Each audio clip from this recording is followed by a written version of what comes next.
Hello everyone, this is in-game art with another boxing to break down to the demo. This is Enter the Gungeon for the PlayStation 4. Now this is a physical copy produced by Special Reserve Games.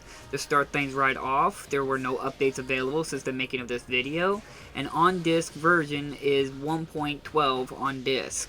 As well as, if you are curious, it does come with the advanced Dungeons and Gungeons and Dragons, as well as on the disc. So it has everything currently all on disc available, which is very nice. Now, what you saw that I unboxed was a special collector version of the game that came with a booklet of the Animal Con collector edition, as well as the game and so forth. Now, you can get the game by itself, just individual game, as well as the book by itself. And if you're curious, Limit Run Games did produce their own version of the Enter the Gungeon as well. So there is another version of the game out there for the PlayStation 4 with a different box art. So just bear that as information.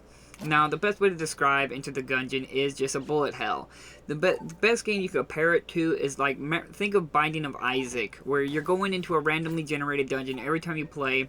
And every time you play, you learn more and get better at the game, as well as unlock more items and abilities and stuff like that throughout progression of the game.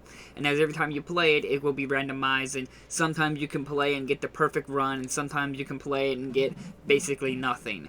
Now, what separates them from both is Enter the Gungeon is a little bit more, tamed in its variety of items and abilities. Now, don't take that as a bad idea.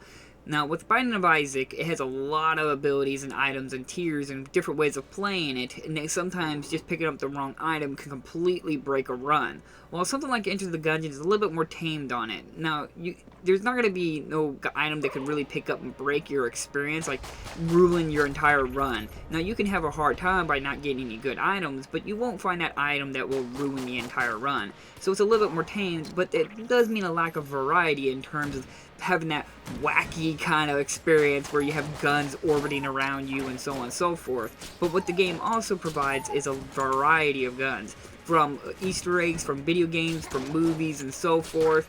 And it's just got so many of the experience and ideas in the guns that it's really rewarding when you find those newer guns you don't know how they're going to work and what they're going to do. Very rewarding in that. As well as I said, not other than the guns, it has a lot of other Easter eggs out of enemy design and certain concepts, as well as certain bosses and environment segments and so forth. There's a lot of nods to other games and older games, and just older movies as well, and TV shows if you are aware of them. Basically within your 90s kids area, which I'm glad I was one of the 90 kids and understand these references. But overall, it's a well-rewarding experience that I really enjoyed. I found myself constantly picking it up. You got 4 characters you can choose to play with: the convict, the pilot, the mercenary, or the marine, sorry, and the huntress. I prefer the huntress the most. She's got the best set of skills. There's items you can use, as well as passive skills that will automatically use. Depending on the character, some can hold more items and so forth, and what items they start with depends on the character.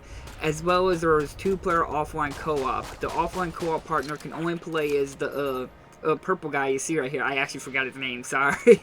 But you can only have him as a co-op partner. Now, he's not like weak or anything like that. He just has certain abilities that's better for co-op. Where he has a revival cookie, as well as a ability that were a passive skill. When he's the last one left alive, all his stats double. As well as you're playing co-op, enemies do get stronger, as well as if your partner dies and you no longer have a rival cookie, the next chest you find will be able to revive your partner. There's just a lot of reward to this game, and you can spend many hours trying to unlock all this stuff and trying to get the ending of the game for each character. Again, it's definitely well worth your time to add it to your collection. As I said, it's from Special Reserve Games, which at current moment of making of this video, they still have physical copies available at their site. I will put links on the description, so if you're interested in a copy, I definitely mean to check it out now before you have people trying to ask overpriced prices for the game. Sorry.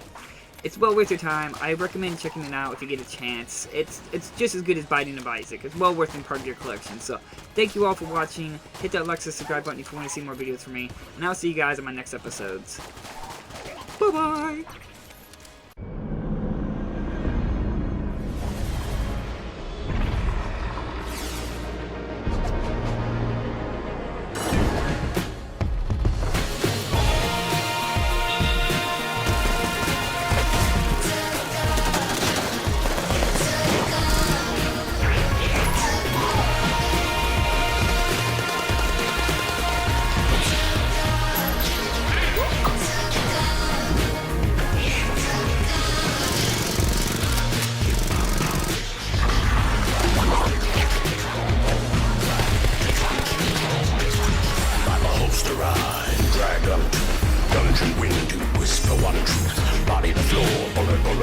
Family willing, pass killing, gunshot shooting. Non-stop hammer, hot violent manner, shots, man alive. Keep cannon, hot cannon, Nazis, burn alive. These blast cannon, got these best last